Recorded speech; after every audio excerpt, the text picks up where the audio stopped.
Bismillahirrahmanirrahim. Assalamualaikum warahmatullahi wabarakatuh.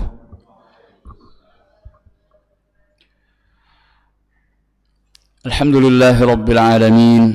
Wa sallallahu wa sallama wa baraka ala nabiyyina Muhammadin wa ala alihi wa sahbihi ajma'in. Amma ba'd, fa inna Allah subhanahu wa ta'ala yaqulu fi kitabihil karim: يا أيها الذين آمنوا أطيعوا الله وأطيعوا الرسول وأولي الأمر منكم فإن تنازعتم في شيء فردوه إلى الله والرسول. وقال النبي صلى الله عليه وسلم: لا طاعة لمخلوق في معصية الخالق. أو في رواية أخرى قال نبينا عليه الصلاة والسلام: لا طاعة في معصية وإنما الطاعة في المعروف. صدق الله وصدق الرسول صلى الله عليه وسلم. Kaum muslimin dan muslimat rahimani wa rahimakumullah, marilah kita memanjatkan puji dan syukur kehadirat Allah subhanahu wa ta'ala malam ini tanggal 15 Jumadal Akhirah 1447 Hijriyah. Sudah semakin dekat kita dengan Ramadan. Jadi teringat Ramadan itu bukan hanya ketika sudah masuk waktu Rajab, ya. Namun kita harus diingatkan sedini mungkin akan pertemuan yang sangat membahagiakan, yaitu bertemu dengan sebuah bulan yang dirindukan, bulan Ramadan mubarak, banyak keberkahan dan kebaikan yang bisa kita raih insyaallah jika kita bertemu dengan Ramadan. Maka kita mohon kepada Allah, Allahumma ballighna Ramadan, ya Allah, sampaikanlah kami bertemu kembali dengan bulanmu Ramadan. Amin ya rabbal alamin. Ini doa kita terus. Kemudian salat dan salam tidak lupa kita mohon kepada Allah agar senantiasa dicurahkan kepada junjungan panutan kita Nabi Agung Muhammad sallallahu alaihi wasallam serta keluarga beliau dan para sahabatnya. Kaum muslimin dan muslimat rahimakumullah,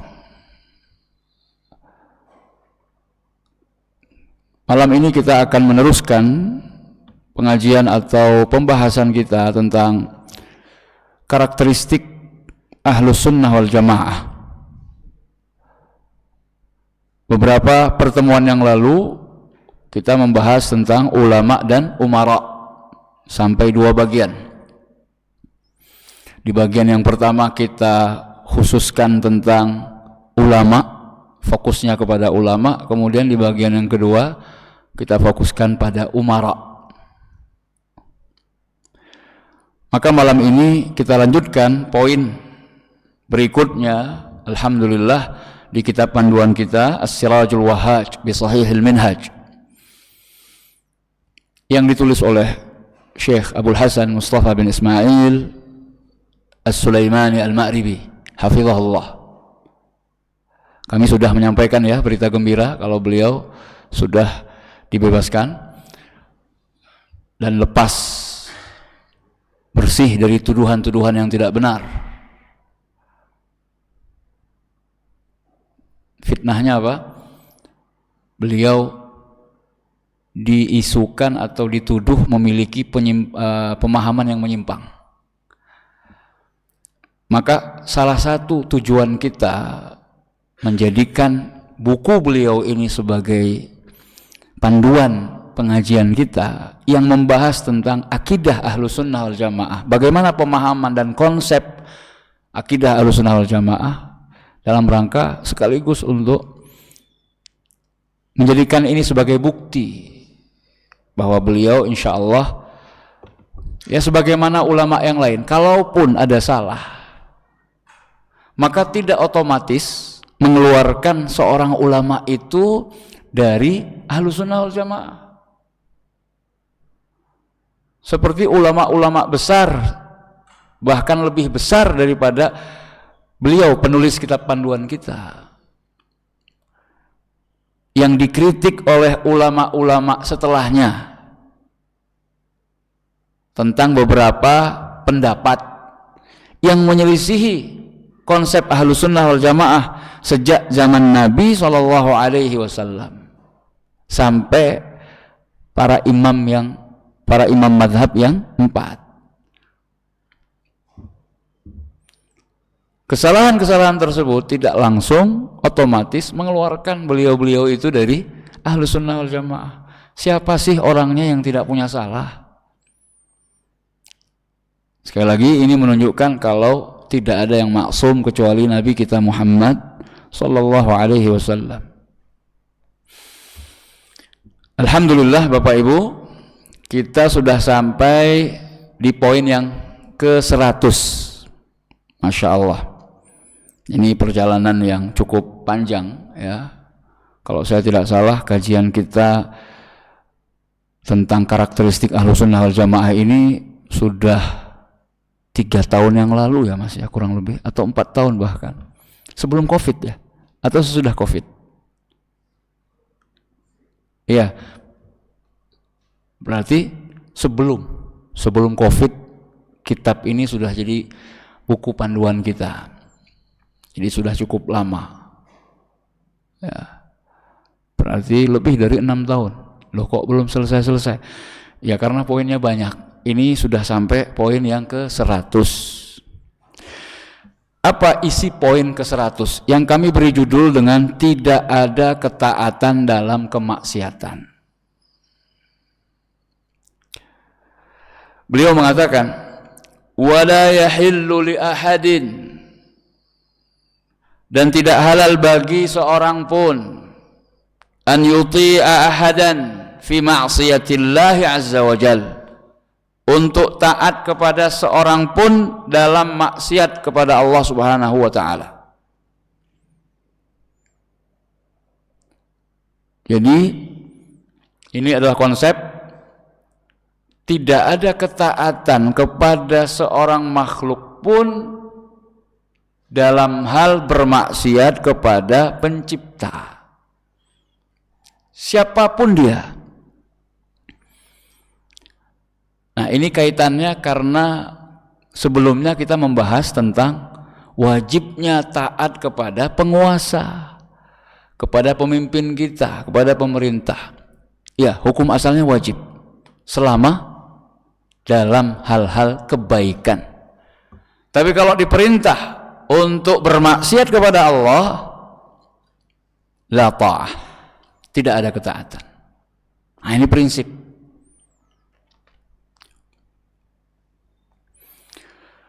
Kata beliau, wala yahillu li ahadin. Jadi sudah pakai istilah syariat, la yahil. Ini berat Pak. Kata-kata la yahil, tidak halal, alias haram. Untuk mengatakan la yajuz, tidak boleh, kalau berbicara tentang atau masalah agama itu besar akibat dan resikonya, karena terkait tentang syariat Allah. Tidak boleh berkata tentang Allah, syariatnya, tentang Nabi, syariat Nabi, kecuali dengan ilmu, illa bi'ilm. Nggak boleh sekedar ngomong, sekedar ceplos, asal jiplak. Harus berdasarkan ilmu, dalil. Ada nggak dasarnya, ada nggak landasannya? Ini yang disebut dengan pertanggungjawaban ilmiah, keilmuan seseorang. Jadi bukan baperan, bawa perasaan, berpendapat menurut hemat, enggak.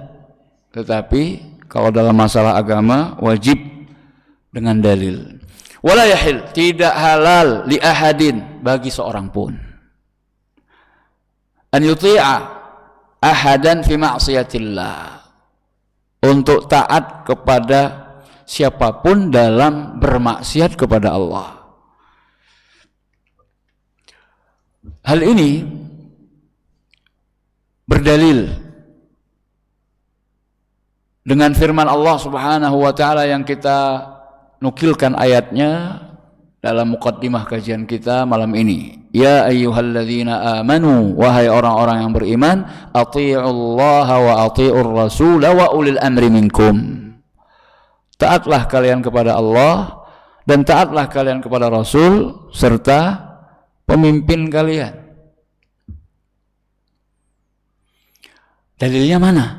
Bukankah itu dalil wajibnya untuk taat secara umum? Apapun perintahnya harus taat.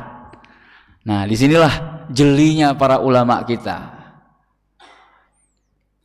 Di ayat tersebut Allah Subhanahu wa ta'ala tidak menggunakan kata kerja ati'u untuk ulil amri. Hanya Allah dan Rasul saja yang ada kata kerja ati'u. Wahai orang-orang yang beriman, ati'ullaha wa ati'ur rasul. Taatlah kepada Allah dan taatlah kepada Rasul. Wa ulil amri minkum. Hanya menggandengkannya dengan wa tanpa kata kerja ati'u. Kata para ulama, maksudnya adalah ketaatan kita kepada penguasa itu tergantung kepada ketaatan terhadap Allah dan Rasulnya. Taatlah kepada pemimpinmu, penguasamu jika dia menyerukan untuk taat kepada Allah dan Rasul. Tetapi jika sebaliknya yang terjadi, pemimpin justru menyerukan untuk bermaksiat kepada Allah dan Rasulnya, la ta'ah. Konsekuensinya ya tidak ada ketaatan kepada ulil amri kalau menyelisihi taat kepada Allah dan kepada Rasul. Itu dalilnya. Dasar poin ke-100 ini dari Al-Quran, dari hadis. Dalam hadis yang sahih diriwayatkan oleh Imam Al-Bukhari dan Muslim, Nabi SAW bersabda, la ta'ata fi ma'siyah. Tidak ada ketaatan dalam maksiat apapun itu. Jadi di sana ada kata benda yang umum, maksiyah. La ta'ata fi maksiyatin. Tidak ada ketaatan dalam maksiat apapun. Apapun bentuk maksiatnya enggak boleh ditaati. Wa innamat ta'atu fil ma'ruf. Adapun ketaatan itu hanya pada hal-hal yang baik saja. Al-ma'ruf, pakai al, isim ma'rifah istilahnya, yaitu kebaikan yang dimaksud dan diinginkan oleh syariat. Jadi bukan kebaikan berdasarkan pikiran orang masing-masing. Karena baik menurut fulan belum tentu baik menurut Allan. Baik menurut si A belum tentu baik menurut si B. Jadi standar al-ma'ruf, kebaikan itu dikembalikan kepada syariat. Siapa yang berhak membuat syariat? Allah dan Rasul.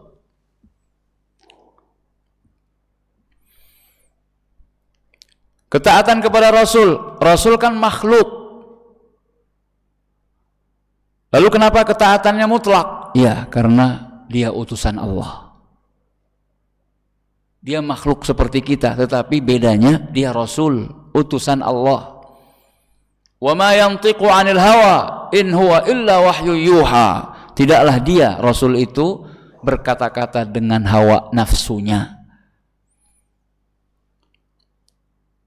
Tidaklah apa yang dia katakan itu melainkan wahyu yang diwahyukan kepadanya. Nabi SAW juga pernah bersabda, "Idza amartukum bi syai' fa'tu minhu mastata'tum."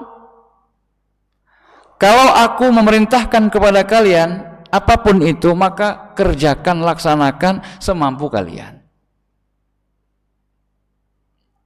Namun kalau aku larang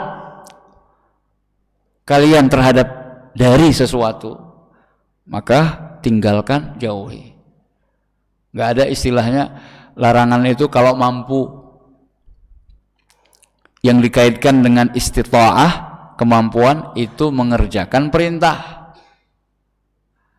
Tapi kalau meninggalkan larangan, ini mau tidak mau ya harus dihindari larangan tersebut. Nggak ada alasannya, saya belum mampu meninggalkan riba, saya belum mampu meninggalkan dosa ini. Selama Anda belum meninggalkannya, maka selama itu pula Anda berdosa.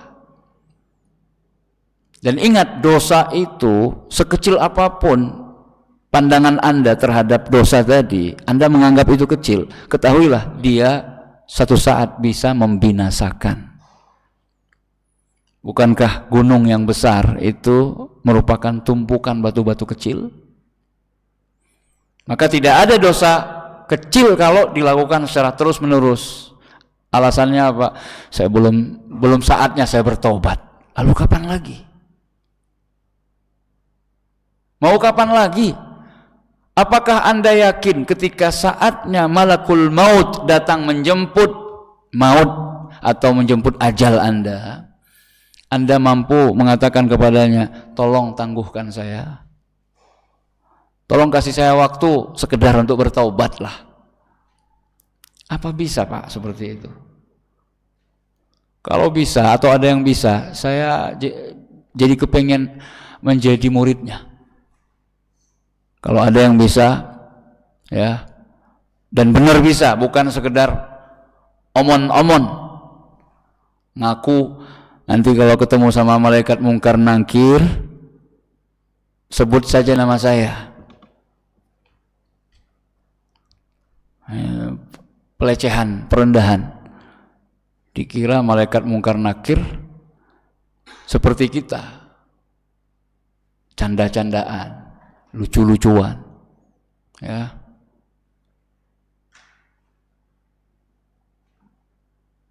Bapak Ibu kaum muslimin dan muslimat rahimani wa rahimakumullah. Kata beliau, fata'atullahi ahaq wa amrullahi akad. Alasannya kenapa tidak boleh taat dalam kemaksiatan kepada siapapun juga? Karena ketaatan kepada Allah lebih berhak didahulukan. Allah senang enggak dimaksiati? Allah suka larangan-larangannya dilanggar? Apakah Allah ridha perintah-perintahnya diabaikan begitu saja? Tidak ada yang mengerjakan. Ketika Allah merintahkan ya sesuatu, terus tidak ada yang mengerjakan. Allah ridha? Allah murka. Sebagaimana murkanya Allah kepada iblis tatkala diperintah untuk sujud kepada Adam. Karena masalahnya mindset, Pak. Oleh karena itu saya ingin mengingatkan di sini pentingnya pelajaran atau kajian tentang akidah, pembahasan pengajian tentang konsep keyakinan ini dan manhaj atau metode beragama, ini penting sekali. Karena akan menentukan nanti ke depannya seperti apa. Sangat disayangkan sekali Bapak Ibu yang mulia, sekarang ini banyak orang-orang yang mengikuti jalannya angkatan pertama dulu, madrasah iblisiyah, sekolah yang muridnya itu iblis. Dia lulusan pertama sekolah yang mindsetnya keliru. Dia melihat sebuah perintah itu hanya sekedar perintah, tapi dia lupa menggandengkan perintah itu perintah siapa. Iblis kan berpikir perintah sujud kepada Adam, aku lebih baik daripada Adam. Aku diciptakan lebih dulu. Aku diciptakan dari api, dia belakangan dari tanah lagi. Api lebih baik daripada tanah. Masa aku disuruh sujud? Dia lupa bahwa perintah itu adalah perintah Allah. Makanya kan Allah mengatakan, ketika bertanya kepada iblis dan Allah Maha tahu. Tapi untuk argumentasi, hujjahnya, alasan iblis tidak sujud itu apa? Ma mana'aka alla tasjud idh amartuk. Apa yang menghalangimu wahai iblis pada saat aku suruh? Ya. Apa yang menghalangimu? Apa yang mencegahmu? Penghalang apa sehingga kamu enggak mau sujud padahal itu perintahku? Idh amartuk. Tatkala aku memerintahkannya kepadamu. Berarti kan perintah Allah. Malaikat mindsetnya benar. Ini perintah Allah. Tahu nggak tahu hikmahnya, kalau Allah perintahkan sujud, sujud. Iblis ngeles. Angkatan pertama yang salah mindset ini Pak, ternyata diikuti oleh angkatan-angkatan berikutnya. Ya. Akhirnya apa?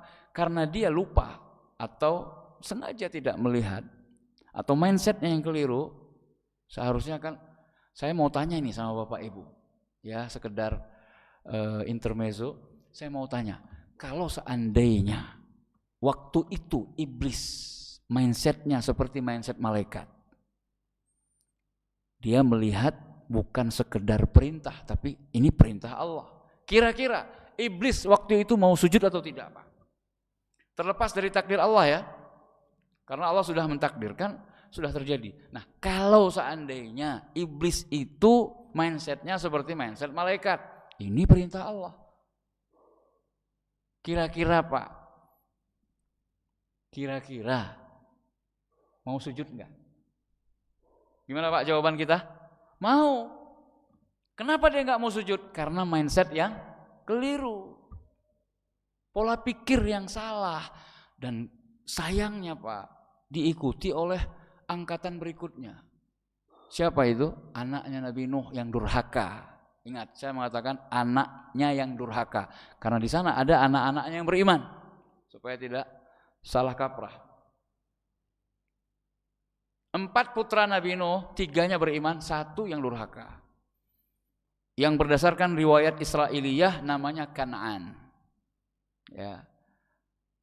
Penamaan Kan'an ini juga ya tergantung tadi riwayat Israiliyahnya itu bisa diterima atau tidak. Taruhlah namanya Kan'an.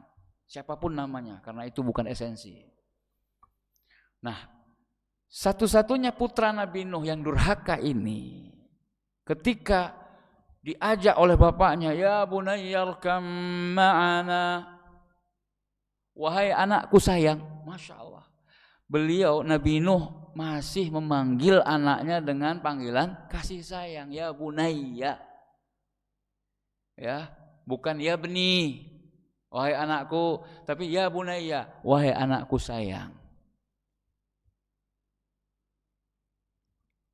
Irkab ma'ana. Naiklah ke kapal bersama kami. Apa katanya? Kata anaknya, qala sa'awi ila jabal. Saya akan berlindung ke gunung yang paling tinggi. Ya'simuni minal ma. Dia akan melindungiku dari air.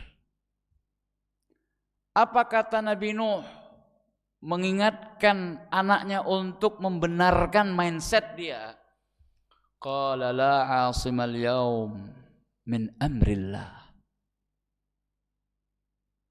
Diingatkan ini bukan perkara air, tapi ini perkara keputusan Allah, perintah Allah kepada air untuk menenggelamkan semuanya.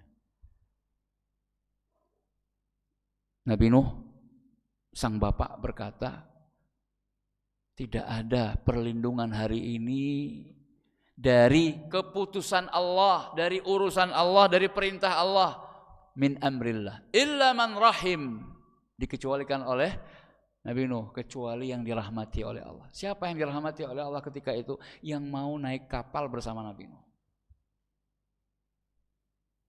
Nah, anaknya ini lupa.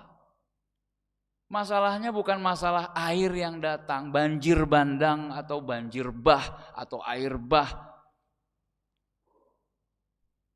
Dia lupa. Dia mengikuti langkah angkatan pertama madrasah iblisiyah ini. Yang tidak melihat ini urusan atau perkaranya apa ini. Ini perintah Allah. Ini keputusan Allah. Enggak ada yang selamat. Kalau Allah sudah menetapkan, tenggelam, tenggelam. Min amrillah illa man rahim. Dan sayangnya sekarang orang juga masih ada lulusan-lulusan madrasah ini, Pak. Ketika diperintah sholat, banyak yang meremehkan perkara sholat. Nanti kan bisa di rumah. Khususnya perintah sholat jamaah. Mana dalilnya perintah sholat jamaah? Warka'u ma'ar raki'in. Rukuklah kalian bersama orang-orang yang ruku. Ini kan sangat jelas sekali adanya perintah untuk berjamaah. Kecuali kalau punya uzur. Kalau ketinggalan jamaah saja, kita diperintahkan, disunnahkan mencari orang-orang lain yang sama-sama ketinggalan untuk sholat berjamaah. Namun sayangnya sunnah seperti ini seakan-akan asing di tengah-tengah masyarakat kita. Jadi kalau sudah selesai jamaah di masjid, sudah nggak boleh berjamaah berikutnya. Boleh, Pak. Kalau memang ada uzur, ketinggalan jamaah yang pertama, ya, dan dia semangat untuk tetap melaksanakan sholat fardu itu secara berjamaah. Nah, banyak orang meremehkan ketika diajak untuk sholat. Kenapa? Karena mindsetnya, ini perintah siapa? Ini perintah Allah. Seorang wanita kalau keluar rumah diperintah untuk menutup aurat. Banyak yang menyepelekan. Coba kalau kita mindsetnya adalah ini perintah Allah, maka saya sami'na wa ata'na. Saya mendengar dan taat. Maka Pak, insya Allah akan aman dunia ini, Pak. Ketika diperintah puasa, ya, sebentar lagi atau enggak lama lagi kita akan puasa Ramadan. Masih banyak, Pak, orang-orang atau saudara-saudara kita yang sengaja tidak puasa. Padahal kalau tidak ada uzur, hukumnya dosa, Pak, enggak puasa. Enggak puasa Ramadan, ya. Enggak ada istilahnya, saya kepengen puasa nantilah bulan ini bertepatan dengan apa istilahnya, misalnya bertepatan dengan bintang ini, saya mau menunda, nanti kan bisa diganti. Nggak boleh, Pak, dosa. Rukun Islam yang keempat, berpuasa di bulan Ramadan, salah satu kewajiban dan tiang di dalam agama kita. Begitu pula ketika diperintah untuk taat kepada penguasa. Ngapain taat kepada penguasa? Penguasa juga enggak menghiraukan kita sebagai rakyat. Kita lupa. Perintah untuk taat kepada pemimpin atau penguasa, itu perintah siapa? Perintah Allah dan Rasulnya. Jadi yang kita lihat itu adalah karena itu perintah Allah, perintah Rasul, maka kita jalankan. Ada batasannya. Selama yang memerintah itu mengajak kepada kebaikan, taati. Tapi ketika kita diperintah untuk berbuat maksiat, jangan dan tidak boleh untuk mentaatinya. Dalilnya, Bapak Ibu yang dimuliakan Allah Subhanahu wa taala, Allah Subhanahu wa taala atau Rasulullah sallallahu alaihi wasallam itu pernah terjadi di zaman Nabi sallallahu alaihi wasallam.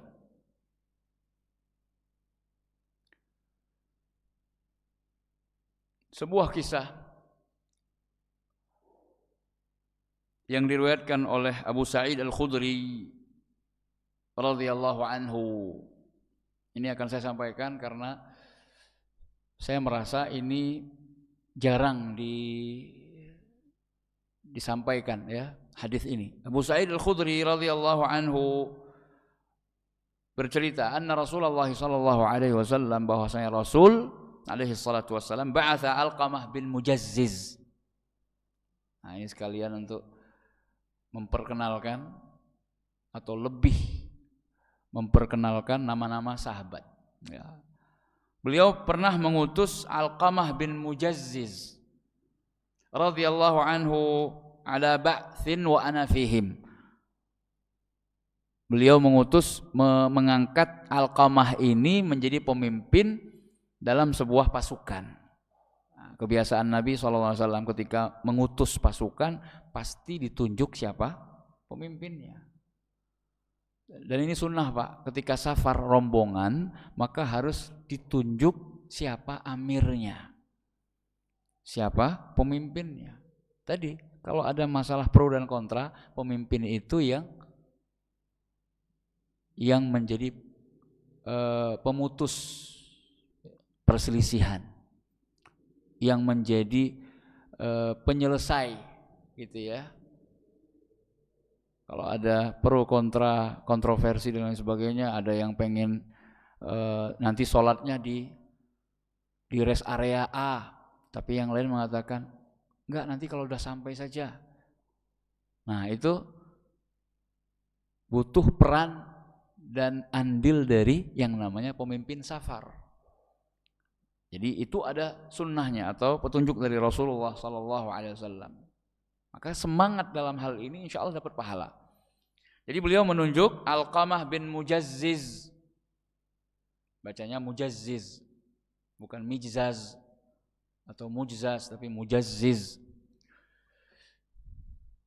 Dan aku, kata Abu Sa'id Al-Khudri, ini sahabat Nabi yang lain, termasuk di dalam pasukan tersebut. Falamma intaha ila ra'si ghazatihi, pada saat telah sampai kepada tujuan yang diinginkan dari peperangan tersebut, au kana bi ba'd at-tariq, atau ini syak dari rawi mengatakan apakah yang aku dengar itu sampai tujuan dari perang tersebut atau di tengah perjalanan. Ista'zanathu ta'ifatun minal jaish, ada sebuah pasukan yang lain minta izin untuk bergabung. Fa'udhina lahum, lalu diberikanlah izin kepada mereka untuk bergabung. Wa ammara alaihim Abdullah ibn Hudzafah As-Sahmi. Nah, pasukan yang lain yang baru bergabung itu dipimpin oleh Abdullah bin Hudzafah As-Sahmi. Ini seorang sahabat yang terkenal di masa Umar ya, ketika diutus oleh Umar untuk menaklukkan sebuah negeri, kemudian mereka ternyata tertangkap. Pemimpinnya adalah Abdullah bin Hudzafah. Jadi ini jauh setelah kisah ini ya. Kemudian salah satu pasukannya itu disiksa oleh Kaisar Romawi, disiksa sampai mati beberapa orang begitu. Kemudian akhirnya Abdullah bin Hudzafah sebagai pemimpinnya mau dieksekusi, karena ternyata setelah anak buahnya itu disiksa sampai mati namun tidak menggentarkan, tidak mampu menggoyahkan keimanan Abdullah bin Hudzafah. Lalu akhirnya giliran dia untuk dieksekusi. Pada saat mau dieksekusi, dia menangis. Abdullah bin Hudzafah ini menangis. Lalu dipanggil, tidak jadi dieksekusi. Jadi eksekusinya seperti ada papan loncat begitu. Jadi dia disuruh melompat ke sebuah periuk wajan yang sangat besar berisi air yang mendidih, dipanaskan. Jadi ya disiksa begitu. Akhirnya dipanggil. Siapa tahu karena dilihat menangis, siapa tahu dia mau atau dia menyesal tidak mau menerima tawaran. Tawarannya apa? Murtad. Karena melihat dia menangis, dipanggil oleh kaisar, ditanya, kenapa engkau menangis? Engkau mau menerima tawaranku? Apakah kau menyesal? Iya, aku menyesal.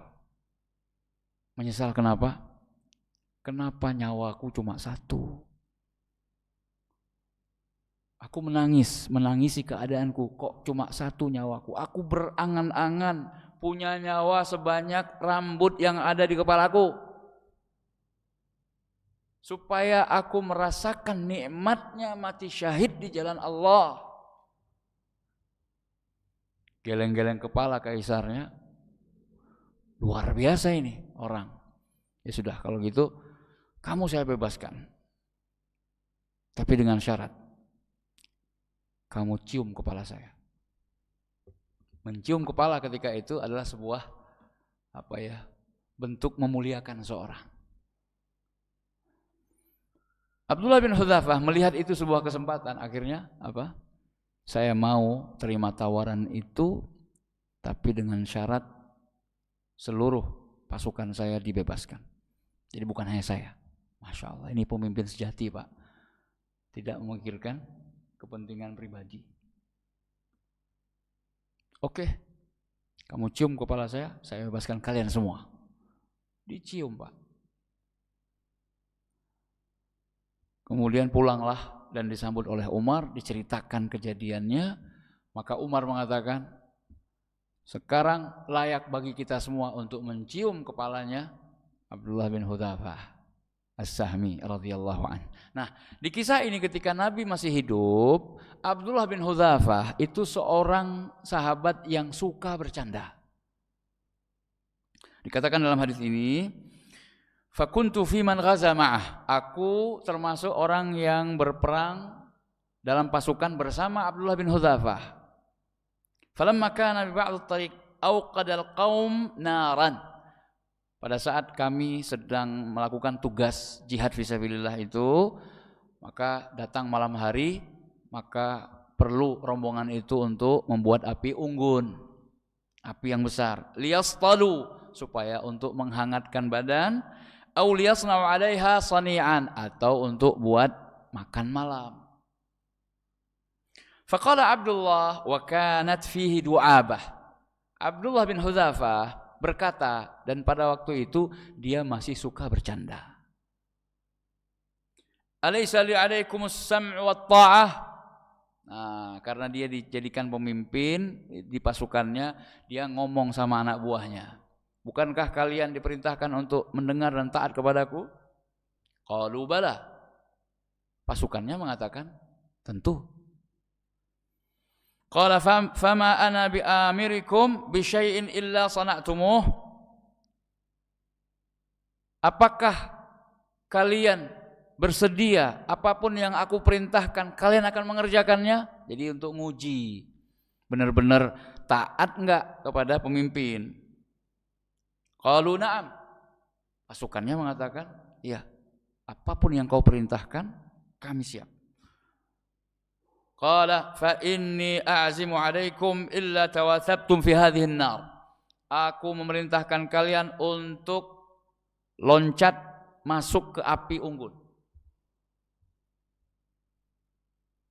Saya mau tanya, Pak, kalau panjenengan itu diperintah oleh atasan seperti itu, akan mengatakan apa? Siap 86? Siap komandan? Siap panglima? Atau mikir-mikir? Jujur. Mikir-mikir dulu. Ini bercanda atau serius gitu ya. Karena sudah tahu hadisnya. Jadi Abdullah bin Hudzafah ini niatnya bercanda. Karena memang suka bercanda ketika itu. Liyasna'u 'alaiha. Aku berazam untuk memerintahkan kalian masuk ke dalam api. Faqama nasun fatahajjazu. Maka sebagian dari pasukannya itu sudah bersiap-siap, Pak. Falamma dhanna annahum wathibun, ketika Abdullah bin Hudzafah menyangka ini orang-orang pasukannya itu sudah siap untuk masuk ke dalam api unggun, qala amsiku ala anfusikum. Abdullah bin Hudzaifah mengatakan, tahanlah diri kalian. Fa innama kuntu amzahu ma'akum. Sesungguhnya aku cuma bercanda sama kalian. Selesai. Jadi ditahan akhirnya Pak, karena memang cuma sekedar bercanda, cuma ya ngisi waktu kosong begitu. Falamma qadimna, tatkala kami tiba sampai kembali ke Madinah bertemu dengan Nabi SAW, dzakaru dzalika lin Nabi SAW. Kejadian itu diceritakan kepada Nabi SAW. Dalam riwayat yang lain disebutkan, jadi sebagian sudah siap-siap nih, sebagian lagi yang lain itu yang zuru ba'dhum ba'dha, saling melihat dan melirik, alias kalau bahasa kita mikir-mikir. Kemudian seorang di antara mereka mengatakan, kami itu masuk Islam, ikut Rasul karena kami ingin terbebas dari api. Bahasa kita kalau lebih jelas lagi, tujuan kita masuk Islam itu kan supaya kita bebas dari api neraka, selamat dari sengatan api neraka. Loh kok ini malah disuruh masuk ke api? Jadi yang zuru ba'dhu ba'dhu, masih mikir-mikir, ini beneran atau enggak ini? Tapi ada sebagian yang sudah bertekad, apapun perintah komandan dilaksanakan. Lihat apa respon Nabi SAW. Ini pelajarannya Pak. Fadzakaru dzalika lin Nabi SAW. Diceritakan kejadian tersebut kepada Nabi. Faqala Rasulullah SAW. Maka Nabi bersabda. Perhatikan sabda Nabi ini. Man amarakum minhum bima'siyatillah fala tuti'uh. Barang siapa yang diperintah untuk berbuat maksiat kepada Allah, maka jangan taati dia. Dalam riwayat yang lain, Nabi SAW mengatakan, lau dakhaltumuha. Jadi mungkin Nabi mengatakan banyak ya. Salah satu yang dikatakan oleh Nabi selain tadi prinsip kalau kalian diperintah untuk bermaksiat kepada Allah, jangan ditaati. Perkataan Nabi yang lain, lau dakhaltumuha, kalau seandainya kalian itu mengikuti perintah pemimpin kalian tadi untuk masuk ke dalam api, ma kharajtum minha abada, maka kalian enggak akan keluar dari api tersebut. Maksudnya di yaumil qiyamah. Atau kalau seandainya kalian masuk ke dalam api kemudian menyebabkan kematian kalian, maka mati dalam keadaan berdosa. Kenapa? Mentaati makhluk dalam bermaksiat kepada Khalik. Ancamannya adalah, kata Nabi, ma kharajtum minha abada. Bisa jadi kalian gak akan keluar lagi nanti dari api yang sesungguhnya di hari kiamat kelak. Innamat ta'atu fil ma'ruf. Kata Nabi menegaskan, sesungguhnya ketaatan itu pada hal-hal yang ma'ruf, yang baik. Masuk ke dalam api baik enggak Pak? Enggak. Kecuali damkar Pak. Karena ingin menyelamatkan orang, manusia. Dia rela mengorbankan keselamatan dirinya untuk keselamatan orang lain. Makanya luar biasa Pak. Pahlawan ya, damkar, tim SAR, apalagi di saat-saat terjadi sebuah musibah atau tragedi, mereka ini orang-orang yang luar biasa. Kita doakan mereka supaya diberi kekuatan oleh Allah Subhanahu wa taala untuk menyelamatkan dan mengevakuasi para korban banjir bandang, longsor di beberapa wilayah di negeri kita, Aceh, Sumatera Utara, Sumatera Barat, dan di tempat yang lainnya. InsyaAllah akan kita lanjutkan setelah kita mendengarkan azan isya dikumandangkan. Tafadhal muazzin.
Alhamdulillahi Rabbil Alamin.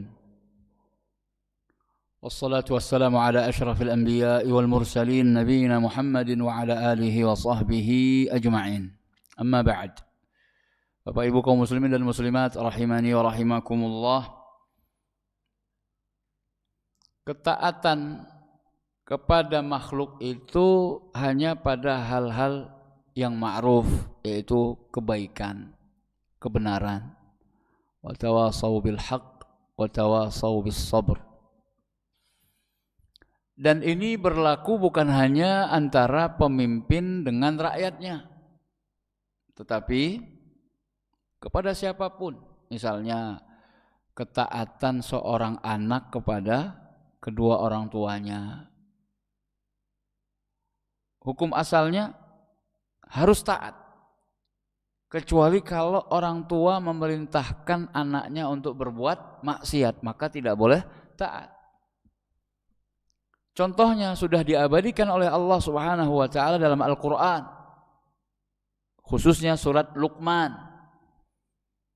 Wa in jahadaka 'ala an tusyrika bi ma laysa laka bihi 'ilm fala tuti'huma. Kalau seandainya kedua orang tuamu memaksamu untuk berbuat syirik kepadaku, maka jangan kau ikuti. Fala tuti'huma, jangan taat kepada keduanya. Tapi Allah mengingatkan wa sahibhuma fid dunya ma'rufa. Namun tetap berbuat baik, birrul walidain, kepada kedua orang tuamu di dunia untuk urusan-urusan dunia dengan cara yang baik. Artinya apa? Kalaupun ini seandainya ada orang tua yang masih berbeda agama, jadi kita sudah dapat hidayah masuk Islam, tapi orang tua kita masih non-muslim, misal ya, dan orang tua kita menghendaki kita untuk kembali ke agama nenek moyang, minta kita untuk murtad, maka nggak boleh ditaati. Fala tuti'huma wa sahibhuma, tapi bermusahabah, berbuat baik kepada mereka. Jadi birrul walidain itu tidak terhalangi karena perbedaan agama. Jadi orang tua yang kafir sekalipun, kita sebagai anak diwajibkan oleh Allah, oleh agama yang mulia ini untuk tetap berbuat baik, tetap menjalankan fungsi atau status kita sebagai anak yang berbakti kepada dua orang tuanya dalam masalah dunia, keduniawian. Kalau mereka sudah sepuh, nggak ada yang ngurus, ya, maka kita yang ngerti agama, apalagi sudah dapat hidayah, jadilah anak yang terbaik untuk orang tuanya, yaitu yang perhatian sama orang tuanya ketika di saat orang tua sangat-sangat membutuhkan perhatian. Indal kibar, ketika sudah sepuh. Kalau orang tua nyuruh beli rokok, tuku rokok dulu lah. Nah itu gimana Pak? Ketika kita sudah mendapatkan bahwa merokok adalah salah satu bentuk kefasikan, kok fasik? Tahu rokok itu nggak baik, nggak bagus, tapi dihisap juga, dikonsumsi juga. Tahu kalau rokok itu salah satu penyebab kematian terbesar di negeri ini misalnya, atau di dunia sekarang, gara-gara rokok banyak orang yang mati, ya. Tahu kalau rokok itu nggak ada manfaatnya untuk kesehatan. Apakah membuat, saya mau tanya Pak, itu benar nggak ya rokok itu buat kita lebih kuat, lebih energik?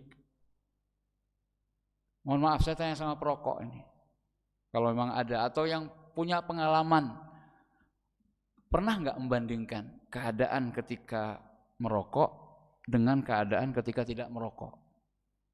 Apa betul Pak bisa melompati tebing itu atau loncat lebih tinggi atau loncat jauh atau lompat jauh ya? Lompat jauh.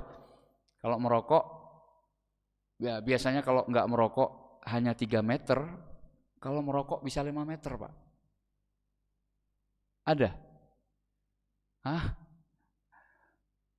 Justru yang ada adalah orang-orang yang merokok itu ada yang langsung ya terkena dampaknya, ada yang nanti ketika sudah tua ternyata paru-parunya sudah rusak. Jadi merusak kesehatan kita. Padahal kesehatan itu menjadi soal nomor 2 yang dimintai pertanggungjawaban nanti di yaumul hisab, di mana kedua kaki seorang hamba itu tidak akan bergeser kalau belum selesai pertanyaan yang 4. Nah, pertanyaan nomor 2-nya adalah an syababihi, tentang masa mudanya. Kenapa disebut masa muda? Karena di masa muda itulah kesehatan paling prima. Jadi ketika ditanya masa muda itu bukan bertanya ulang tentang waktu lagi, tidak, tapi bertanya tentang kesehatan. Makanya kalau dinasihati oleh para ahli, para pakar kesehatan, jangan makan ini karena Anda sudah mengidap penyakit ini, harus ditaati. Ya. Jangan beralasan, wah kesehatan saya kok Anda yang urusan gitu ya.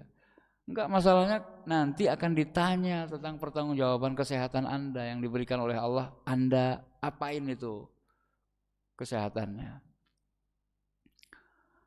Ya.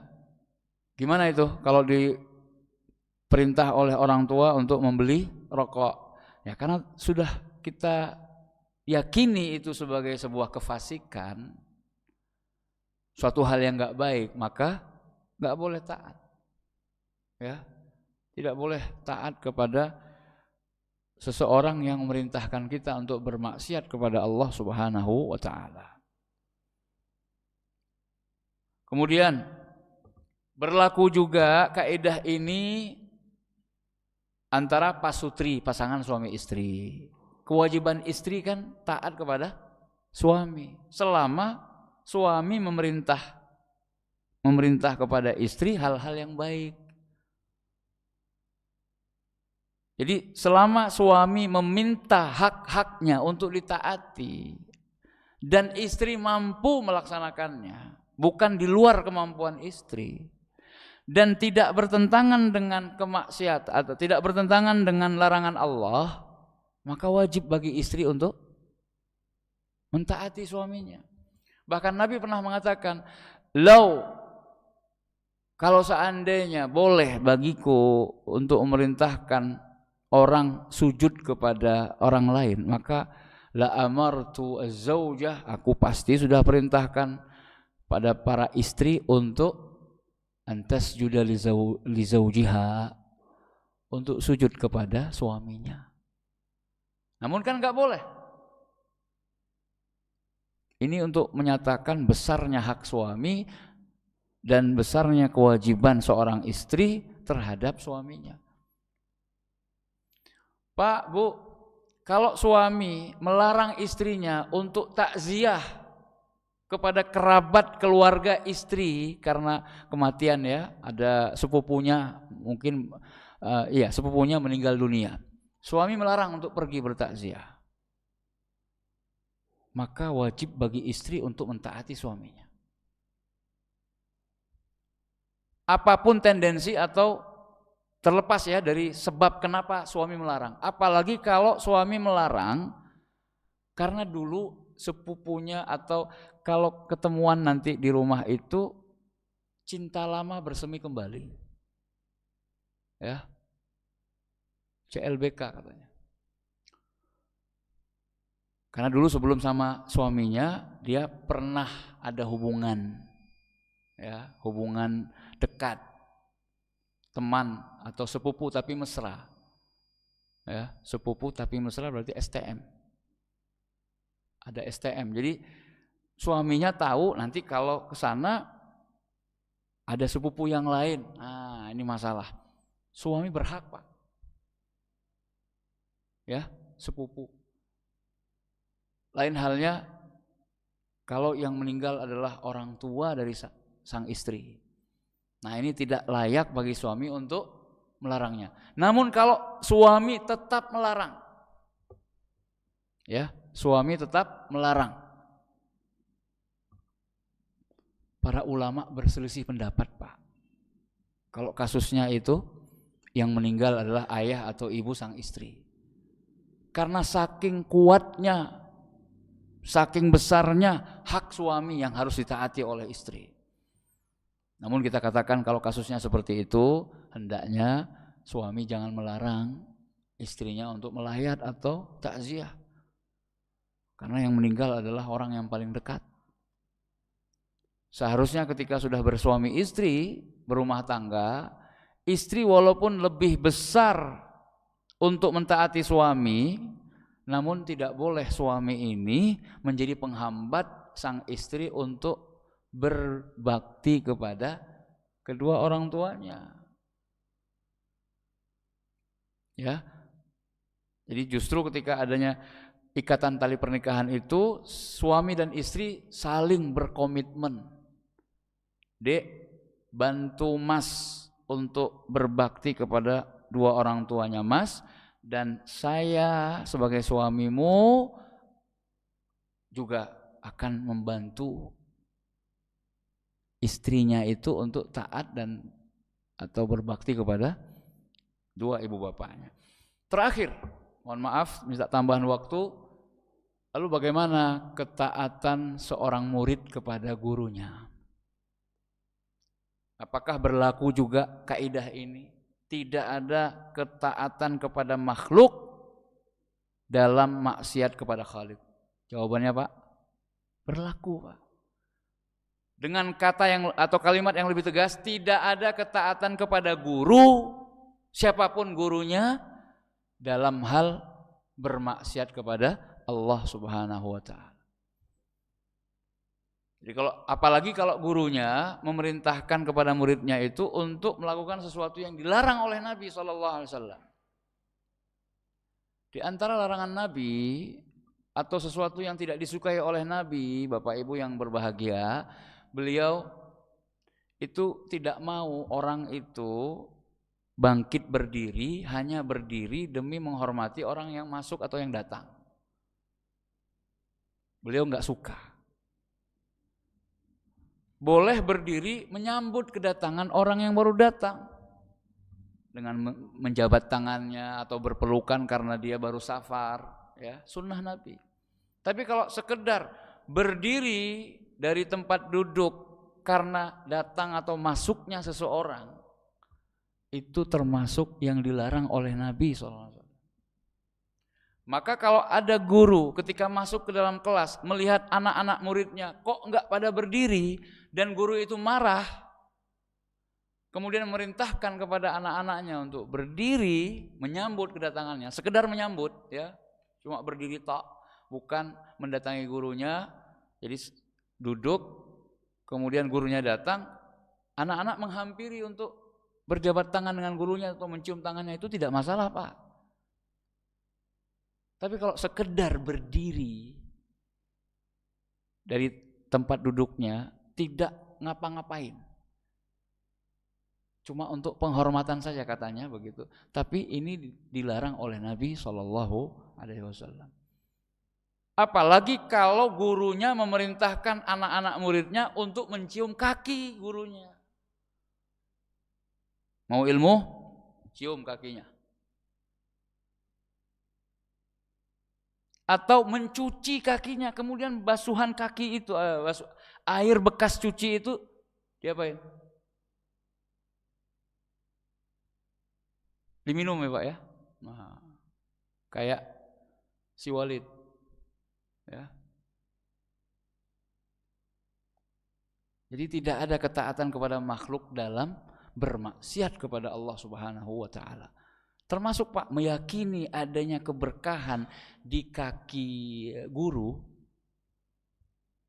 itu hal yang harus mana dalilnya, Pak? Jasad manusia Itu sama semuanya kecuali Rasul SAW.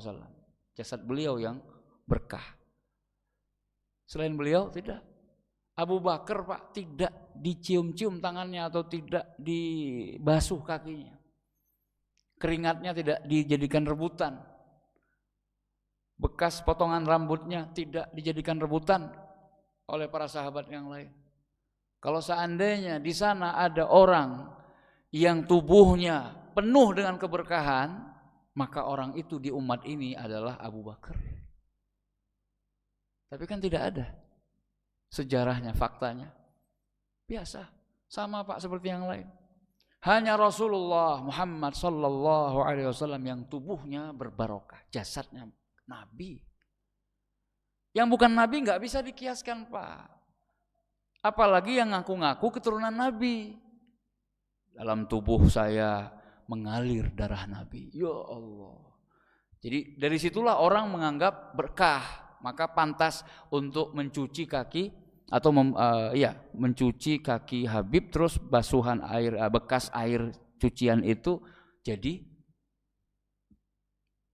bahan untuk mandi. Ya. Jadi ini mudah-mudahan bisa membuka cakrawala berpikir kita, kemudian bisa meluruskan mindset beragama kita, bagaimana seharusnya kita, metode beragama kita, kemudian apa yang harus kita yakini. Maka kesimpulannya adalah konsep Ahlus Sunnah wal Jamaah yang dipraktekkan oleh Nabi dan para sahabatnya, kemudian diteruskan oleh generasi selanjutnya sampai kita sekarang ini dan sampai nanti kiamat. Ya, la tazalu ta'ifatu min ummati, akan senantiasa ada sekelompok dari umatku zahirina 'alal haq, yang tetap terus berada di atas kebenaran. Maka carilah mereka-mereka, belajarlah kepada para guru yang mengajarkan ilmu yang bersumber dari Nabi SAW, yang sampai sanadnya atau ijazahnya kepada Nabi SAW. Demikian, mudah-mudahan bermanfaat. Mohon maaf atas segala kurangan. Kita akhiri dengan doa kafaratul majlis. Subhanakallahumma wa bihamdika asyhadu an la ilaha illa anta astaghfiruka wa atubu ilaik. Bersalawatlah dan mengucapkan salam untuk Nabi Muhammad sallallahu alaihi wasallam. Assalamualaikum warahmatullahi wabarakatuh.